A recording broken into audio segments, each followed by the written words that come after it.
Good morning my YouTube family. I hope आप सभी ठीक होंगे और मैं बिल्कुल ठीक हूँ, तंदुरुस्त हूँ, खुश हूँ। तो आप सुनाइए, आप कैसे हैं? ज़रूर बताना कमेंट करके।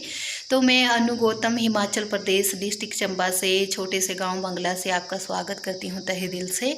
तो आप सुनाइए, आप कैसे हैं? ज़रूर बताना मुझे। बड़े दिन बाद मेरे ब्लॉग आते हैं भाई, क्योंकि आपको पता है कि बिजी शेड्यूल है।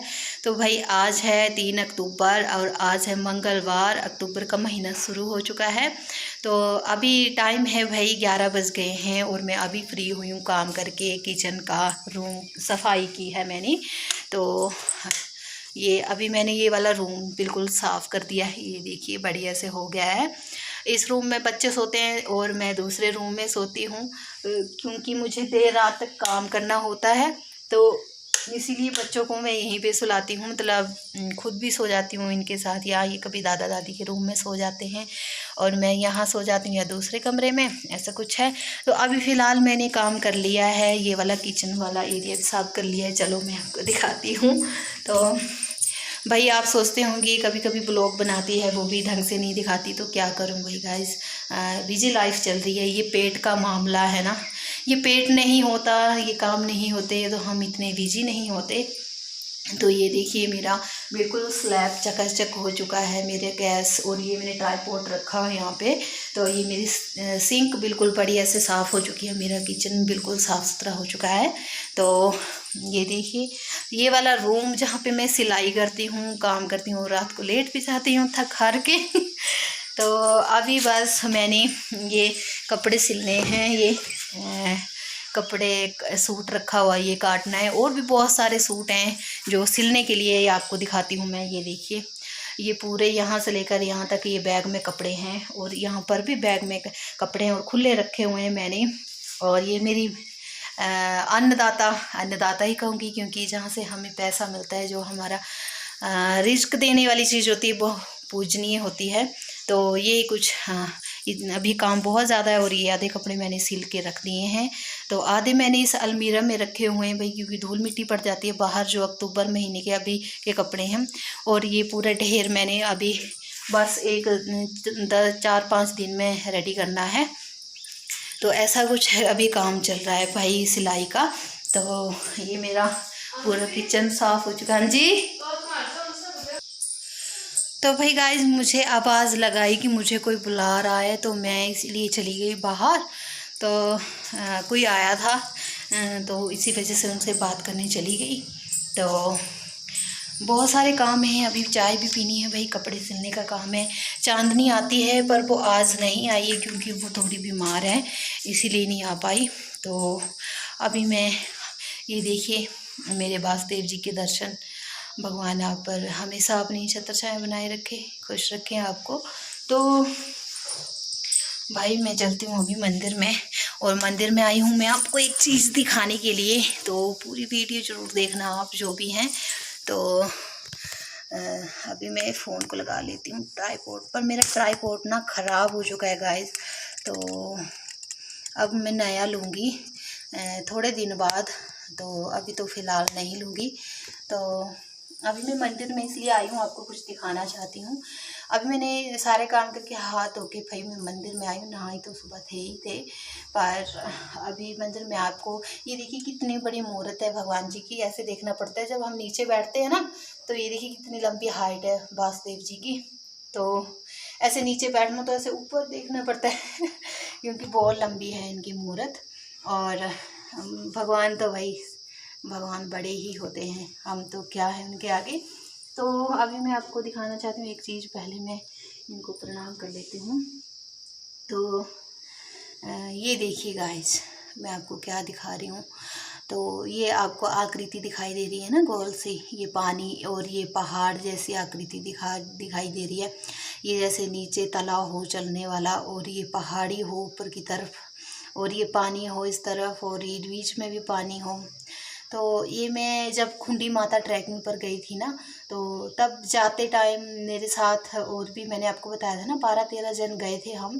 तो मेरे साथ चाचा जी का लड़का था जो सुज्जू है। हाँ, मैं और वो साथ साथ ही चल रहे थे। तो हमने एक जगह रेस्ट किया, जैसे हमने कल खुंडी माता पहुंच जाना था, तो आज शाम के टाइम। तो वहाँ पे रेस्ट किया और उसने वो बैठा हुआ था ना, और उसने ऐसे हाथ लगाया, उसके हाथ में ये आ गया पत्थर। अब नहीं है भगवान, ये पत्थर है ही नहीं, एक पूजनीय चीज़ है। तो उसके हाथ में आया और उसने देखा और मुझे दिखाया, बोलता है अनु दीदी देखिए इसकी आकृति अजीब सी लग रही है कुछ। तो मैंने बोला दिखाओ, तो उसने मेरे हाथ में दे दिया। तो उसको मिला था भाई सबसे पहले। तो जब मैंने इसको हाथ में पकड़ा तो मैंने बोला अरे ये तो मणि महेश की तरह लग रहा है। मणि महेश मतलब हमारा जो ये जो भगवान जी का झील है ना, मणि महेश यात्रा, जहाँ कैलाश पर्वत जहाँ जाते हैं लोग चंबा में। तो ये देखिए गाइस, जी बिल्कुल उसकी तरह दिखा मुझे, जैसे बीच में झील हो और इर्द गिर्द ये ऊंचा पहाड़। इसकी आकृति भी जैसे ये देखिए पहाड़ की तरह बनी हुई है, और नीचे से तला बिल्कुल ऐसे खड़ा करने की, जैसे रख दो आप तो बढ़िया से। तो ये मैंने देखा, मैंने बोला अरे सूजू ये तो मुझे ना कैलाश की तरह लग रहा है। बोलता है हाँ दीदी। मैंने बोला ध्यान से देख वाला, तूने देखा नहीं? तो उसने देखा तो बोलता है हाँ दीदी मुझे लग रहा है। मैंने बोला कि तुम्हें चाहिए तो नहीं? तो उसने बोला नहीं दीदी मुझे नहीं चाहिए। मैंने बोला सोच लो, अगर चाहिए तो रख लो। मैं बोलता है नहीं दीदी मुझे नहीं लेना। तो मैंने बोला मैं ले लेती हूँ। बोला आप रख लो। उस बच्चे ने इतना कहा तो मैं बहुत ज़्यादा खुश हो गई इसको देखकर। तो बोलते हैं ना जिसके नसीब में जो चीज़ हो उसी को मिलती है। तो उसके हाथ से मुझे मिलनी थी, पता नहीं उस वक्त वो भगवान का ही रूप था वो बच्चा। तो सुजू ने भाई मुझे ये दे दिया और मैंने उससे इजाज़त लेके लिया। तो ये देखिए, ये बिल्कुल ये बीच में जैसे पानी की झील हो और ये पर्वत हो। आप कभी कैलाश जाओगे ना, पर्वत मणि महेश जाओगे, तो आपको बिल्कुल ऐसी आकृति दिखाई देगी। और जहाँ हम खुंडी माता गए थे ना, वहाँ भी ऐसा ही ऊंचा पहाड़ था और बीच में माता रानी की झील थी। तो उसी प्रकार से ये पूरी झील बनी हुई है। मैं आपको नज़दीक से दिखाती हूँ। ये देखिए, ये जैसे चलने के लिए रास्ता वैसे ही रास्ता है। जब आप जाओगे ना मणि महेश, तो जैसे इर्द गिर्द रास्ता है और बीच में पानी है और ऊंचा सा ये कैलाश पर्वत का पहाड़ है। ऐसी आकृति वाला ये मुझे मिल गया और मैंने अपने झोले में डाल लिया। तो बाद में जो हमारे और भी साथी जन थे, अपने ही थे मेरे, अपने ही सभी अपने होते हैं रास्तों में। तो आधे ने तो मेरी पीठ पीछे बातें भी की कि भाई ये वहाँ से ये उठा के लाइए, ऐसा होगा, इसके साथ ऐसा होगा। तो सच्ची मानो उस वक्त मैंने डाल लिया था झोले में, मुझे नहीं पता। जब उन्होंने मेरी पीठ पीछे बातें भी की ना, तो फिर मेरे दिल में एक ख्याल आया और मैंने इसको निकाला और ऐसे अपने माथे पर लगाया। और मैंने एक ही बात कही कि अगर मेरे दिल में कपट छल हुआ ना, अगर मैं पापी हुई, तुम्हें नहीं जाना हुआ मेरे घर, तो गिर जाना मेरे झोले से, मेरे बैग से, या कोई ले जाए निकाल के। अगर आपको जाना हुआ ना तो आप ऐसे ही रहोगे, मुझे कोई नुकसान नहीं पहुंचाओगे। और सच्ची बताऊं गाइज, माता रानी के सफ़र में मुझे एक इतना भी कांटा नहीं चुभा, ना ही छाला आया मेरे पाँव में, ना ही मैं थकी, ना ही मैं हारी, ना ही मुझे कुछ भी प्रॉब्लम नहीं हुई। सिर्फ जाते टाइम थोड़ी सी वोमिटिंग हुई थी, पर वो तो अभी यहीं के रास्ते थे हमारे चंबा के ही, वहाँ पर हुई तो वो नई बात नहीं है, क्योंकि वो अपना ही रास्ता था, हमारे चंबा का ही एरिया था। तो शायद कुछ खाने पीने की वजह से, पर जब माता रानी के पहाड़ चढ़े ना उन रास्तों में, तो मुझे एक कांटा भी चुभने नहीं दिया माता रानी ने। तो इसके बारे में भाई बातें करने लगे कि ऐसे उठा के लाई ऐसा कुछ। तो मैंने इससे ही बोला कि अगर मेरे मन में कपट छल हुआ ना तो गिर जाना, अगर नहीं हुआ तो मेरे साथ चलना। तो ये देखिए आज वो मेरे घर में मंदिर में बसे हुए हैं। मैं तो इनको कैलाश पर्वत ही मानती हूँ, माता रानी की झील ही मानती हूँ, क्योंकि भगवान भोले और माता रानी सभी जितनी भी देवी और देवता हैं सभी पूजनीय, भगवान एक बराबर होते हैं। तो ये मैंने इसलिए मैं इनको उठा के ले आई थी घर। और सूजू का भी दिल से धन्यवाद करती हूँ कि ये पता नहीं वो कौन से भगवान उसके अंदर आए, उन्होंने मुझे हाँ कर दिया देने। अगर वो नहीं देता तो वो अपने साथ ले जा सकता था, क्योंकि मैंने उसको बोला था कि इसमें मणि महेश की आकृति बनी हुई है कैलाश पर्वत की। जो झील अभी तक मैंने खुंडी माता की झील नहीं देखी थी, क्योंकि हमें अगले दिन पहुँचना था वहाँ पर। जब मैंने जाके देखा तो वो भी ऐसी बीच में झील और ऊँचे ऊँचे पर्वतों के बीच में घिरी हुई जैसी आकृति है, ऐसे ही कैलाश पर्वत की भी है और ऐसी खुंडी वाली माता की भी। तो ये देखिए, तो मैं अब इनको रख दूंगी वहीं नीचे, क्योंकि बड़ी देर नहीं उठाना चाहिए। तो माफ़ करना प्रभु अगर मुझसे गलती हुई तो ऐसा कुछ था। तो मैं इतना ही सोचती हूँ कि अगर आप भगवान के रास्ते चलकर भी किसी को अहंकार और किसी को ताने और किसी की चुगलियाँ कर रहे हो ना, तो आपका कोई फ़ायदा नहीं है परमात्मा के रास्ते जाने का। अगर जिसके साथ आप जा रही हो उनको भी, अगर मुझे, मैं एक बात बोलूँ खुद की, मैं भी गई थी ना खुंडी माता ट्रैकिंग पर, मेरे साथ जितने भी थे या मैं जिनके साथ थी, मुझे अगर किसी की बात बुरी लग रही थी ना तो मैं मुँह पर बोल देती थी कि मुझे ये आपकी बात बुरी लगी, मैं टोक देती थी पर ऐसे भी लोग होते हैं जो पीठ पीछे बातें करते हैं। क्या जाओगे आप भगवान के तीर्थ जहाँ आपका मन का अहंकार, कपट, छल आप छोड़ नहीं सकते। आप इंसान के साथ इंसान जैसा बर्ताव ही नहीं कर सकते। जहाँ पे एकजुट रहना होता है, जहाँ पे एक को साथी मानकर नहीं चलना होता है कि ये यही है, सभी को एक बराबर रखना पड़ता है। वहाँ पर आप एक दूसरे का अहंकार दिखा रहे हो, एक दूसरे की चुगलियाँ कर रहे हो, उनको ऐसी घूर के देख रहे हो, अहंकार भरी नज़रों से देख रहे हो। क्या फ़ायदा आपका उस परमात्मा के तीर्थ पर जाने का और खुद को सर्वश्रेष्ठ साबित करने का। मैं तो इतना कहती हूँ कि भगवान ने कभी एक दूसरे के साथ कंपटीशन नहीं किया कि मैं बड़ा हूँ तू छोटा है, बड़ा, ये हम जैसे नीच इंसान ही कर सकते हैं कि मैं बड़ा हूँ मैं छोटा हूँ। भगवान को हमने कभी लड़ते हुए नहीं देखा। भगवान तो एक चींटी का भी सत्कार करते हैं, एक पक्षी का, एक इंसान का जिसके दिल में सच्ची श्रद्धा होगी। इन्होंने, भगवान ने, ये इनको मैंने भगवान के रूप में माना है, भोलेनाथ के, माता रानी की, तो इन्होंने आना होगा तभी आए थे ना। क्योंकि मैं जो भी मुझे बुरा लगता मैं मुंह पर बोल देती, या मुझे कुछ होता तो मैं माता रानी से अरदास लगाती। मैं इतना सोचती हूँ कि जब मैं भगवान से बात कर सकती हूँ, भगवान मेरी सुन सकते हैं, तो मैं दूसरों को क्यों बोलूँगी तुम मेरी बात सुनाओ भगवान को। मैं उनसे सीधे बात कर सकती हूँ ना अगर मेरा दिल सच्चा होगा। तो मैं इतना ही कहना चाहती हूँ कि जब आप परमात्मा के रास्ते जाओ ना तो इंसान की कदर करो, उसी में भगवान खुश रहता है।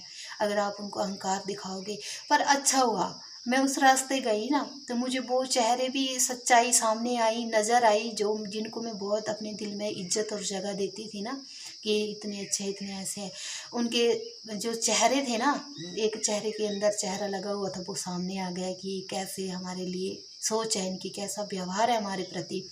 जो एक इंसान से इतनी ईर्ष्या और जलन करते हैं वो इंसान कैसे होते होंगे। तो ऐसे भी मुझे चेहरे दिखे। अच्छा, वो परमात्मा ने उसी रास्ते ये दिखाया होगा ना कि ये इंसान ऐसे हैं, ऐसे नहीं। तो मैं नहीं कहती कि मैं बहुत सर्वश्रेष्ठ हूँ, मैं भी गलत हूँ, मैं भी अहंकार में हूँ, मैं भी, क्योंकि मैं कहूँगी मैं बहुत अच्छी, ये मैं ही तो खा जाता है सभी को, ये अहंकार तो खा जाता है सभी को। मैं तो कहती हूँ कि मैं तो इंसान हूँ, मेरे से तो गलतियाँ भी होती होंगी। हम कौन से इतने धनी है कि हमारे अंदर भगवान आके हमें खुश करने लगे और हम भगवान को कुछ भी बोल दें, नहीं।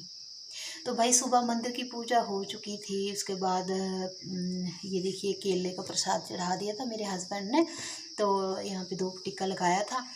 तो अभी मैं आपको ये दिखाने लाई क्योंकि भाई मैं जब ट्रैकिंग के बाद आई तो उसके बाद बहुत बिजी शेड्यूल रहा, बीमार भी रही। मैंने आपको बताया था कि आई फ्लू हो गया था मुझे, मेरे बच्चों को।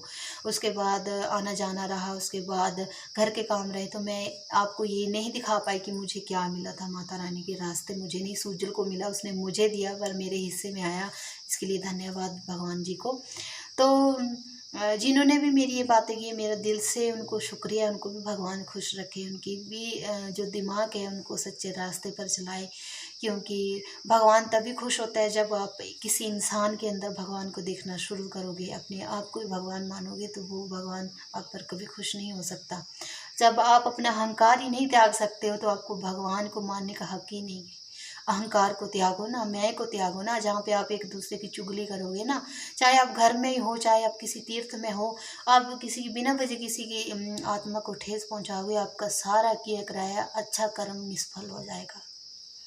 ऐसा कुछ है। तो ये भगवान की प्रसाद मुझे इतना बड़ा मिला, मैं इसके लिए कोटि कोटि नमन करती हूँ वासुदेव और उन सभी देवी देवताओं को, उन ब्रह्मांड को, कि मैं शायद इस लायक थी तो तभी सुजल ने मुझे दिया, नहीं तो वो ले जाता सुजू, तो मैं कहाँ से लेती। क्योंकि भाई मेरा उस वक्त ऐसा भी नहीं था कि मुझे दे, मैंने उससे इजाज़त लेके लिया तो उसने मुझे हाँ कर दिया। बच्चे के रूप में भगवान होते हैं ना, ऐसा कुछ था।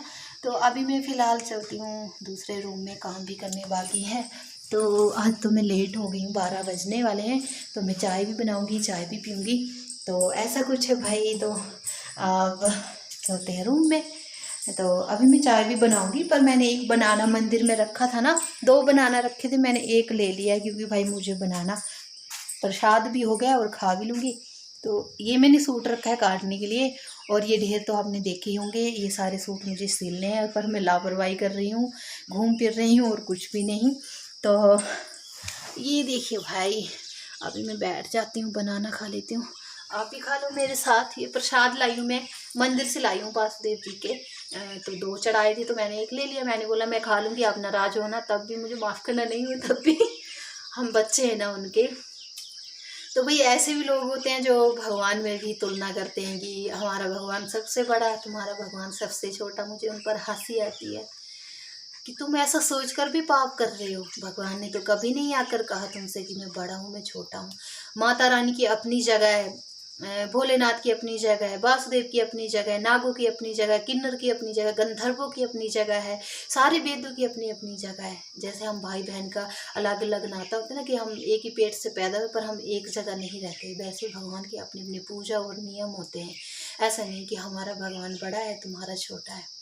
ऐसे इंसान को क्या बोले जो देह से बड़े हो गए ना और उम्र से बड़े हो गए। जैसे देखने में लेंथ बड़ी होगी और हो गए बड़ी उम्र के, मेरे से बड़े हो गए या मेरे से छोटे हो गए। सबसे बड़ी अक्ल होती है, सबसे बड़ा जो होता है ना वो दिमाग होता है, सबसे बड़ी जो होती है ना अच्छाई होती है। अच्छाई एक छोटा सा बच्चा भी बोल देगा ना अच्छे शब्द, तो मैं तो उसी को गुरु मान लूँगी। यही कहूँगी कि आप सबसे बड़े हैं, आप सबसे सर्वश्रेष्ठ हैं भाई, क्योंकि आपने हमें अच्छाई सिखाई, अच्छे रास्तों पर चलने का ज्ञान दिया। ये नहीं कि उम्र बड़ी हो गई, लेंथ बड़ी हो गई तो आप बड़े हो गए। भगवान को हम इतना भी छू नहीं सकते, हमारे अंदर इतना सामर्थ्य नहीं है। भगवान को बड़े बड़े ऋषि मुनि नहीं पा सके, इतने सालों तपस्या करके। वही पास के जिन्होंने अपना अहंकार त्यागा। तो वासुदेव जी ने, भोलेनाथ जी ने अपनी छाती, विष्णु भगवान ने लात खाई थी अपने ऋषि मुनि से, श्राप मिला था उनको, उन्होंने क्रोध नहीं किया था, उन्होंने प्यार से बात की, क्योंकि उनको पता कि मुझे भगवान ने अपना ही अंग काट दिया था, क्योंकि वासुदेव जी ने अपना, विष्णु भगवान ने अपना ही अंग काट दिया, क्योंकि उसको अहंकार हो गया था। भगवान ने खुद को नहीं बख्शा। तो हम जैसे कीड़े मकोड़े इंसान जो तुलना करने चलते हैं अपने भगवान के अपने साथ, और कई होते हैं दूसरों को शिक्षा ऐसी देते हैं जैसे पता नहीं कितने सर्वगुण ज्ञानी हो। दो आप, पर आप भी उसी अमल में रहो ना। आप मुझे अच्छी शिक्षा तब दो ना कि आप भी उसका पूर्ण इस्तेमाल कर रहे हो। आप तो वो कर नहीं रहे। ज्ञान आप दूसरों को ऐसा दे रहे हो कि भाई ऐसा नहीं, ऐसा होता है, ऐसा नहीं, ऐसा, और खुद आप उस आचरण पर चल नहीं रहे हो। भगवान सभी को एक सम्मान रखता है। भगवान में कभी भेदभाव नहीं है कि तुम बड़े हो मैं छोटा हूँ। वो भगवान ने लीलाएं रची हुई हैं, ऐसा नहीं कि नहीं रची है, पर वो इंसान को दिखाने के लिए कि अहंकार का भी अंत होता है। हम देवता भी एक दूसरे से अगर बड़ा नीचा करते हैं तो हमारा भी अहंकार टूट जाता है, ऐसा कुछ है। तो भाई आज का मेरा ब्लॉग इतना सा ही, यही आपसे मैंने शेयर करना था कि मुझे क्या मिला था कुंडी माता के रास्ते। तो माता रानी को कोटि कोटि नमन। इतना मैंने उस सफ़र में सीख लिया है कि जिसका दिल साफ होना, जिसका ध्यान सिर्फ परमात्मा की तरफ होना, उसका कोई बाल बांका नहीं कर सकता। और जिन्होंने दूसरों की चुगलियाँ करनी, पीठ पीछे गलत बोलना, भगवान चाहे उनके उसको आकर मिल भी जाए, पर भगवान उसको उतना ही देगा जितनी उसकी थाली में सहन करने की ताकत होगी। तो मैं ये कहूँगी कि भगवान को पाना है ना, तो पहले इंसानों की भी कदर करना सीखो, प्यार बांटना सीखो, चुगलियाँ नहीं, ऐसा कुछ है। तो ज़िंदगी में बहुत कुछ सीखने को मिला है मुझे। जिनकी मैं बहुत ज़्यादा दिल से रिस्पेक्ट करती थी, उन्होंने ऐसे तोड़ा है ना मुझे। यहाँ भी ऐसे कुछ मेरे जहाँ मैं रहती हूँ वहाँ भी ऐसे हैं कुछ लोग जो पहले मुझसे बहुत प्यार से बात करते थे, अभी भी करते हैं, और पीठ पीछे इतनी चुगलियाँ कि मैं सोचती हूँ कि ये ऐसा सोचते हैं कि हमें पता ही नहीं चलता। पर भगवान उनको भी खुश रखे, क्या कर सकते हैं। अहंकार का जो दिमाग में कीड़ा बैठ जाए ना, तो कोई उसको निकाल नहीं सकता। तो आज के लिए मेरा भाई इतना सा ब्लॉग। मैं मिलूँगी आपके साथ अगले नई वीडियो में, तब तक के लिए धन्यवाद। सुरक्षित रहिए अपनी जगह जहाँ भी है, खुश रहिए, दूसरों को प्यार बांटिए, तभी परमात्मा खुश होगा। मैं आपसे नई वीडियो में मिलूँगी, तब के लिए बाय, टाटा। और सब्सक्राइब करना मेरे चैनल को।